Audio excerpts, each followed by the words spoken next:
할렐루야, 샬롬. 12월 1일 매일 성경 말씀 묵상 주님의 이름으로 시작합니다. 느헤미야 10장 1절부터 39절의 말씀입니다. 자, 신앙 개혁을 하고 갱신을 하고 결단을 하고 그 다음에 그들이 서약까지 하고 서약에다가 이제 사인업, 임봉까지 합니다. 자, 그 임봉한 자는 하가라의 아들 총독 느헤미야, 시드기야 하면서 쭉 나오죠. 8절에 보니까 스마야니, 여기까지는 제사장들이요. 자, 9절에 보니까 또 레위 사람 곧 아나냐의 아들 예수아부터 시작해서 쭉 나옵니다. 예. 어디까지 나오냐면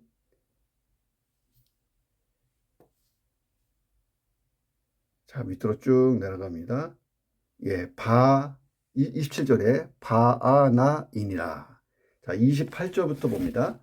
그 남은 백성과 제사장들과 레위 사람들과 문지기들과 노래하는 자들과 느비림 사람들과 및 이방 사람과 절교하고 하나님의 율법을 준행하는 모든 자와 그들의 아내와 그들의 자녀 곧 지식과 총명이 있는 자들은 다 그들의 형제 귀족을 따라 저주로 맹세하기를 우리가 하나님의 종 모세를 통하여 주신 하나님의 율법을 따라 우리 주 여호와의 모든 계명과 규례와 율례를 지켜 행하여 우리 딸들을 이 땅 백성에게 주지 아니하고 우리의 아들들을 위하여 그들의 딸들을 데려오지 아니하며 혹 이 땅 백성이 안식일에 물품이나 온갖 곡물을 가져다가 팔려고 할지라도 우리가 안식일이나 성일에는 그들에게서 사지 않겠고 일곱째 해마다 땅을 쉬게 하고 모든 빚을 탕감하리라 하였고 우리가 또 스스로 규례를 정하기를 해마다 각기 세겔의 3분의 1을 수납하여 하나님의 전을 위하여 쓰게 하되 곧 진설병과 항상 드리는 소제와 항상 드리는 번제와 안식일과 초하루와 정한 절기에 쓸 것과 속물과 이스라엘을 위하여는 속죄제와 우리 하나님의 전의 모든 일을 위하여 쓰게 하였고 또 우리 제사장들과 네이 사람들과 백성들이 제비 뽑아 각기 종족대로 해마다 정한 시기에 나무를 우리 하나님의 전에 바쳐 율법에 기록한 대로 우리 하나님 여호와의 제단에 사르게 하였고 해마다 우리 토지 소산의 만물과 각종 감옥의 첫 열매를 여호와의 전에 드리기로 하였고 또 우리의 맏아들과 가축의 처음 난 것과 소와 양의 처음 난 것을 율법에 기록된 대로 우리 하나님의 전으로 가져다가 우리 하나님의 전에서 섬기는 제사장들에게 주고 또 처음 익은 밀의 가루와 거제물과 각종 감옥의 열매와 새 포도주와 기름을 제사장들에게로 가져다가 우리 하나님의 전에 여러 방에 두고 또 우리 산물의 11조를 레위 사람들에게 주리라 하였나니 이 레위 사람들은 우리의 모든 성읍에서 산물의 11조를 받는 자이며 레위 사람들이 11조를 받을 때에는 아론의 자손 제사장 한 사람이 함께 있을 것이요 레위 사람들은 그 11조의 10분의 1을 가져다가 우리 하나님의 전 곳간의 여러 방에 두되 곧 이스라엘 자손과 레위 자손이 거제로 드린 곡식과 새 포도주와 기름을 가져다가 성소에 그릇들을 두는 골방 곧 섬기는 제사장들과 문지기들과 노래하는 자들이 있는 골방에 둘 것이라. 그리하여 우리가 우리 하나님의 전을 버려두지 아니하리라. 아멘. 자, 에스라가 율법을 낭독했잖아요. 자, 그리고 레위인들이 대표기도 하면서 수많은 사람들이 감화를 받고 이 귀한 자들이 언약 갱신 운동하고 결단을 하고 우리가 하나님 말씀대로 살겠습니다. 이러면서 언약에다가 임봉을 하는 거예요. 10장 전체 내용이 언약의 인칭자들의 명단을 구체적으로 소개합니다. 자, 이 명단의 제일 처음 가장 높은 사람이었던 유다 총독 느헤미야의 이름으로 시작해서 제사장, 레위인, 백성의 우두머리 그리고 일반 백성들 순서대로 쫙 소개됩니다. 언약의 인친 백성들은 어떤 내용에 서약을 했냐면 모세의 율법을 따라 우리가 언약 백성으로 살 것입니다. 자, 모세의 율법에 보면은 11조 안식일, 안식년, 각종 절기, 제사, 그리고 첫 소산의 것을 첫 소산의 어떤 산물을 하나님께 드리는 것, 성전세를 바치는 것 어마어마하게 많잖아요. 이 모든 것을 다 따르는 하나님의 백성으로, 언약 백성으로, 말씀의 백성으로 말씀대로 살겠습니다. 말씀이 우리를 지킬 것입니다. 예, 말씀대로 살겠습니다. 언약 백성이 되겠습니다. 이런 서약을 했던 거예요. 자, 이 본문을 한번 묵상합니다. 첫 번째, 하나님의 뜻을 따르는 개혁. 이 개혁의 대상, 이 대상자들에게 어떤 예외자도 없다. 예, 누구나 이 개혁의 대상에 참여해야 된다는 거예요. 느헤미야 시대에 자, 지도자의 솔선수범이 당시 공동체를 살리고 부흥시킨 주 원인이 됐죠. 느헤미야가 정치 지도자, 자, 종교 지도자는 에스라였잖아요. 투톱이 활동을 했어요. 자, 방백들과 종교 지도자였던 그 레위인 제사장들이 모세의 율법에 명시된 조항들에게 복종하겠다고 문서로 기록하고 도장을 찍기로 서약을 했어요. 자, 모두가 84명의 이름이 나와요. 그리고 이제 수많은 백성들이 이제 서약을 했죠. 서약한 사람 명단 맨 앞에 느헤미야가 나오잖아요. 자, 성전에서 봉사하고 율법을 가르치는 제사장 레위인들이 그 뒤를 따라서 이름이 쭉 나와요. 자, 지도자들이 먼저 믿음을 공개적으로 고백했고 솔선수범했다는 거예요. 인친자들의 명단은 느헤미야와 시드기야. 자, 두 정치 지도자의 이름이 가장 먼저 나오고 그들이 이스라엘 공동체 언약갱신에 솔선수범했음을 보여주고, 자, 이스라엘의 정치 지도자들, 그는 곧 종교 지도자이기도 했어요.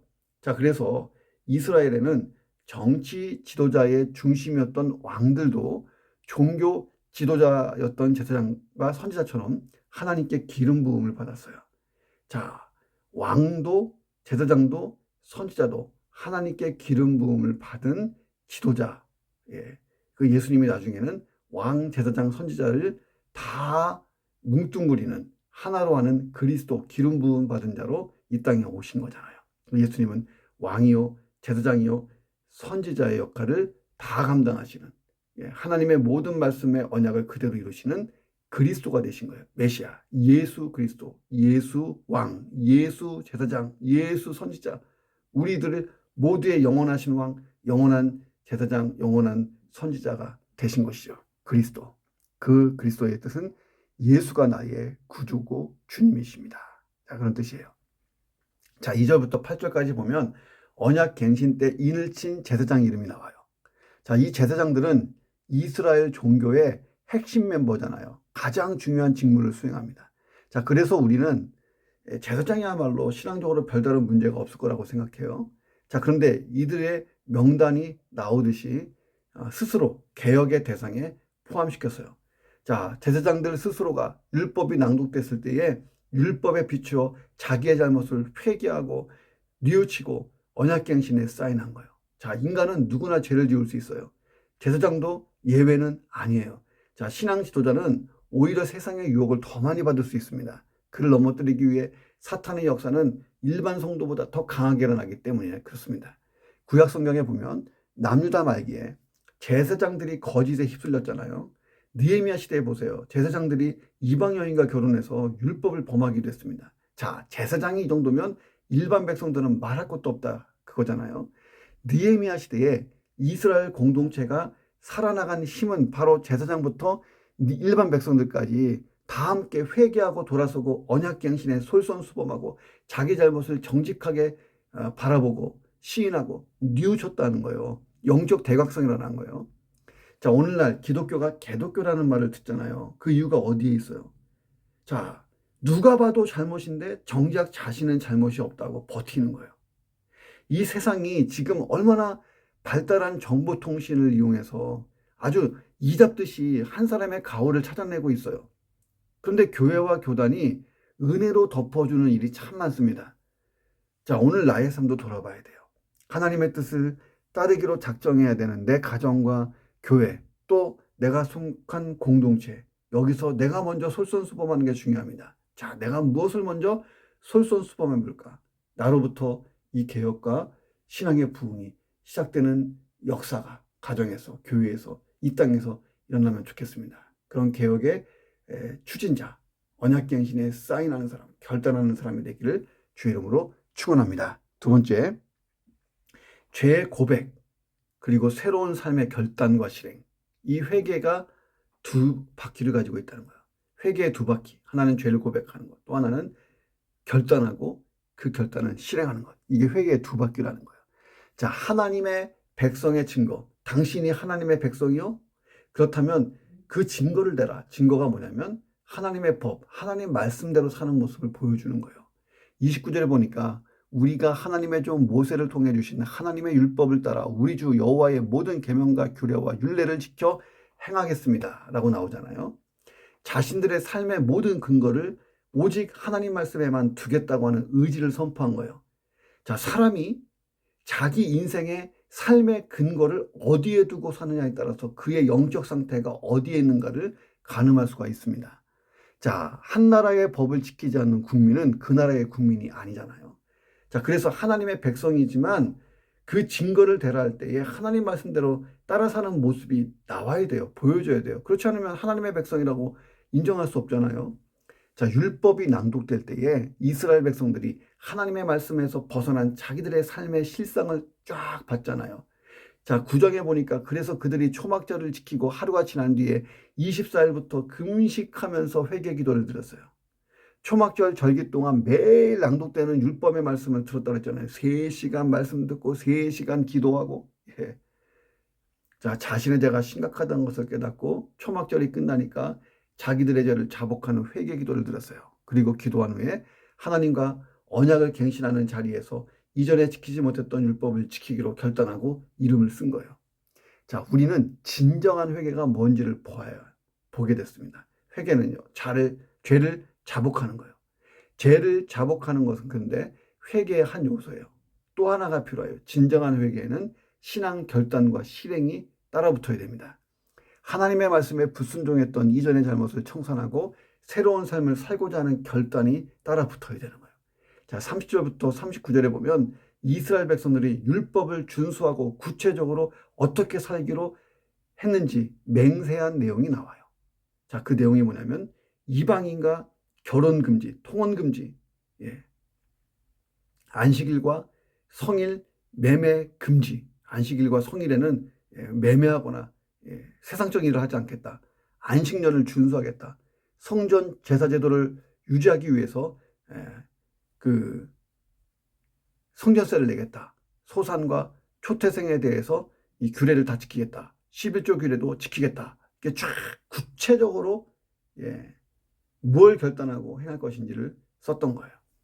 자, 혹시 죄 고백으로 끝난 나의 회개가 있는가? 그건 회개가 아니라는 거예요. 자, 그러면 이제 새로운 삶의 결단과 실행까지 나아가는 그런 온전한 회개를 들어서 하나님 앞에 정직하고 깨끗하고 투명하고 하나님이 나를 쓰시기에 조금 더 흠이 없는 자가 되기를 주님의 이름으로 축원합니다. 자, 세 번째, 신앙의 개혁은 다시 말씀으로 돌아가는 것. 이게 신앙의 개혁이에요. 자, 30절부터 38절에 나온 맹세들의 구체적인 내용들은 지금까지 잘못됐던 것을 버리고 다시 말씀대로 행하겠습니다 하는 거예요. 신앙의 개혁은 말씀으로 돌아가는 거예요. 종교개혁, 오직 은혜, 오직 믿음, 마지막으로 오직 성경이잖아요. 성경. 하나 더 하면 오직 성령. 자, 30절은 이방인과의 통혼 금지 규례에 대해서 나와요. 자, 그들이 이것을 다시 다짐했다는 것은 현재 이방인과 여전히 통혼하고 있는 일이 횡행하고 있었다는 것을 증명하고 있는 거예요. 자, 하나님이 이스라엘의 신앙의 순수성을 보존하시고자 이방인들과의 결혼을 금지하셨습니다. 자, 이방인 자체를 배척한 게 아니에요. 자, 그들이 가지고 있는 우상 숭배가 흘러 들어올 것을 경계하신 거예요. 사실 이스라엘이 무너지는 것은 딴 거 없어요. 이 우상 숭배 때문에 무너지는 거잖아요. 그 원인이 이방인과의 세속적인 교제 때문에 그랬던 거예요. 사실 이스라엘 백성들의 모든 범죄의 시작이 우상 숭배에서 시작됐다 해도 과언이 아닐 정도입니다. 자, 오늘 내 주변에 불신자들과 나는 살고 있고 관계해야 돼요. 그들과 완전히 단절할 수는 없어요. 다만 그 불신자들이 가지고 있는 비신앙적인 요소, 인본적이고 금욕적이고 세상의 타락한 욕심, 그런 어떤 비신앙적인 요소들, 이런 것들을 우리가 경계해야 될 필요가 있다는 거예요. 자, 사람을 배척하지 말아야 됩니다. 그런데 그 사람에게서 나오는 비신앙적인 요소들을 철저히 경계할 수 있는 영적인 분별력이 있어야 내가 세상을 변화시킬 거네요. 세상에 의해서 내가 변화되면 안 되는 거잖아요. 자, 31절 보세요. 안식일과 안식년을 준수하겠다고 합니다. 정해진 때에 쉬는 일을 반복하는 것이 중요한 포인트가 아니죠. 안식일과 안식년을 말씀대로 준수함으로써 하나님 백성, 그 백성의 언약의 표징이 되는 것입니다. 우리가 하나님의 백성이요, 이 하나의 그 표식이 안식일과 안식년을 잘 지키는 거예요. 자, 이런 일의 반복을 통해서 하나님을 경외하는 것을 체득해야 돼요. 하나님을 경외함 없이 안식일을 지켜왔기 때문에 소견에 오른 대로 막 했던 것입니다. 자, 여기 보면 이런 말씀이 나와요. 혹시 이 땅 백성은 이방인이요. 이방인들이 안식일의 물품이나 온갖 곡물을 가져다 팔려 할지라도 우리가 안식일이나 성일에는 그들에게서 사지 않겠다. 자, 이 얘기는 뭐냐면 이런 생각들이 있었던 거예요. 안식일이 됐어요. 그런데 이방인들이 와서 장사하는 거예요.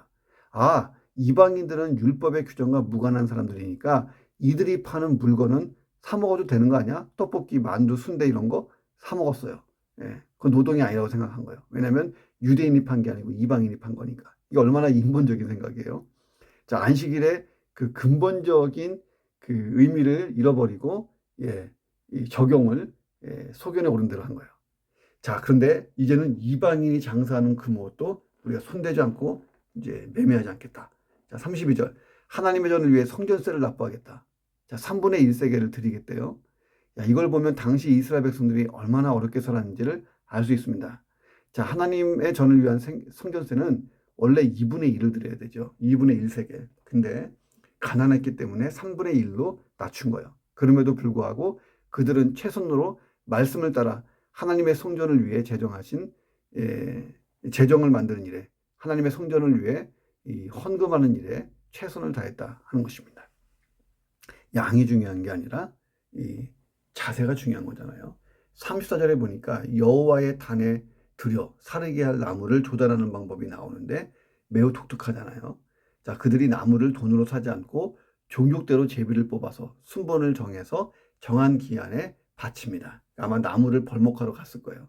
자, 유대 역사가 요세푸스에 의하면 이 나무를 드리는 이날을 자엘로포리아라고 하는 축제일로 정하고 보통 5월 14일에 지켰다라고 기록하고 있습니다. 자, 그런데 본문이 이날 일반 백성들뿐만 아니라 제사장, 레위 사람들까지 모두 참여했다고 보도합니다. 모든 백성이 지휘고와 관계없이 공동으로 제사를 드리기 위해 필요한 나무를 준비했다는 거예요. 열심히. 예. 하나님의 공동체, 얼마나 아름다운 모습인지 몰라요. 35절부터 37절 보세요. 이스라엘 자손들이 자기들 가운데 처음 난 것은 무엇이든지 하나님께 바치기로 결의했습니다. 율법에 따라서 곡식이든 과일이든 가축이든 사람이든 처음 난 것은 다 하나님께 바치는 거예요. 물론 사람을 바칠 수는 없잖아요. 그래서 그것은 속전으로 대신했죠. 자, 그런데 이처럼 처음 것을 하나님께 드리는 그 율법의 이유가 뭘까요? 왜 하나님의 말씀에 처음 것은 하나님께 드리라고 그랬을까요? 자, 하나님이 이방의 신들처럼 사람이 공개하지 않으면 살아갈 수 없는 그런 무능한 신, 뭔가 받아야지 살아가는 신인가요? 그건 아니잖아요.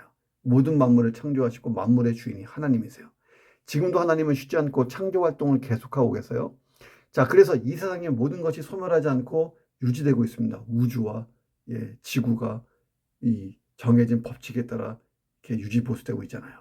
자, 하나님이 무언가 부족해서 바치도록 뭘 말씀하신 게 아니에요.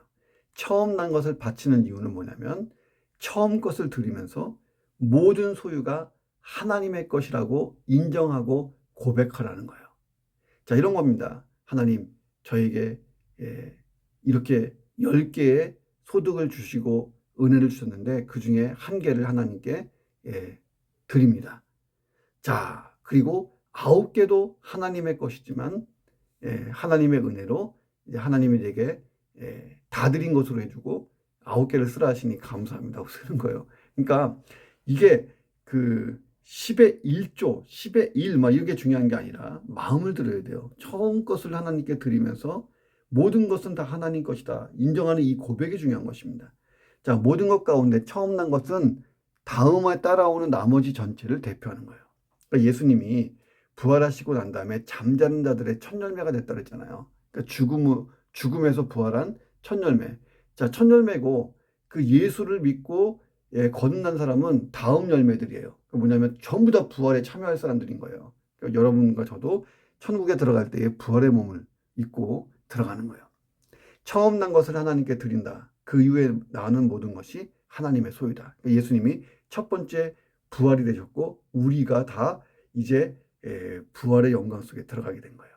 자, 이스라엘은 1년의 첫날을 나팔절로 하나님께 드리고 한 달의 첫날을 월삭으로 드렸습니다. 자, 인생의 모든 나날들이 다 하나님의 소유임을 인정하는 거예요. 자, 신년에 나팔을 불어서 자, 오늘은 하나님의 성일입니다. 24시간이 지나도 이제 나머지 364일도 다 하나님의 은혜로 우리에게 주어진 날들입니다.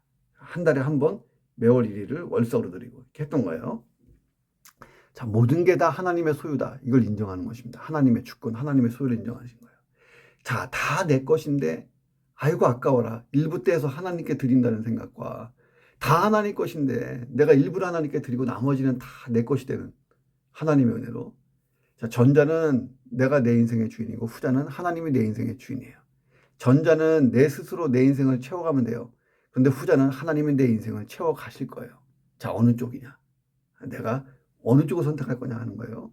자, 마지막으로 37부터 39절에 보면 11조 규례를 지키겠다고 다짐합니다. 레위 사람들은 11조를 분배받을 때에 아론 제사장 하나가 반드시 함께 있도록 했어요. 투명한 재정 관리를 했던 거죠. 하나님의 공동체에서 은혜로 해야 되지만 모든 것은 투명해야 돼요. 가장 중요합니다. 서로가 서로를 지켜주는 거예요. 그것은 아름다운 공동체의 연합입니다. 이런 관리의 최종 목적이 뭐예요? 39절에 보니까 그리하여 우리가 우리 하나님의 전을 버려두지 않을 것이다. 성전을 잘 돌보겠다고 다짐하는 것입니다. 이런 아름다운 하모니의 최종 목적, 모두가 말씀대로 살려고 하는 최종 목적이 뭐냐면 하나님의 일을 잘 완수하는 것입니다. 자, 오늘 내가 해야 될 하모니는 뭔가? 오늘 이스라엘이 말씀대로 살기 위하여 수많은 결단들을 했어요. 자, 내가 무엇을 결단하고 무엇을 헌신해야 되는가? 내 가정, 내 교회, 자, 또 하나님이 부르신 곳에서 무엇을 해야 될까? 생각해보는 하루가 되기를 주님의 이름으로 축원합니다. 기도하겠습니다. 하나님, 하나님의 뜻을 따르는 일에 있어서 제가 모범이 되게 주옵소서. 집에서 가장으로 부모로서 하나님 또 자녀로서 모범이 되게 하시고 또 교회와 신앙 공동체 안에서 먼저 솔선수범하고 수많은 사람이 나를 따라할 수 있는 하나님 사도 바울처럼 나를 본받으시오. 내 안에 있는 예수를 내 안에 있는 하나님의 성령의 부르심을 따라서 일하는 나의 모습, 하나님께 최선을 다하는 내 모습을 따라하시오 라고 바울이 고백했던 것처럼 내가 신앙의 모범자로서 영향력을 끼치는 자가 될 수 있도록 인도해 주옵소서. 하나님, 죄를 고백했다면 새로운 삶도 결단하게 하시고 또 실행도 함께하는 그런 회개의 삶을 잘 살아서 하나님 앞에 정결하고 깨끗하고 거룩하여 하나님의 손에 붙들려 쓰임받는 자가 되게 도와 주옵소서. 하나님의 말씀에 비추어서 나의 신앙의 삶을 돌아보며 하나님 필요한 것이 있으면 조정하고 하나님 필요하면 믿음으로 순종하고 그러면서 내 신앙의 개혁이 느리게 하여서 하나님 오늘보다 내일이 나은 신앙의 거장이 될 수 있도록 역사해 주옵소서. 예수 그리스도의 이름으로 간절히 기도드립니다. 아멘.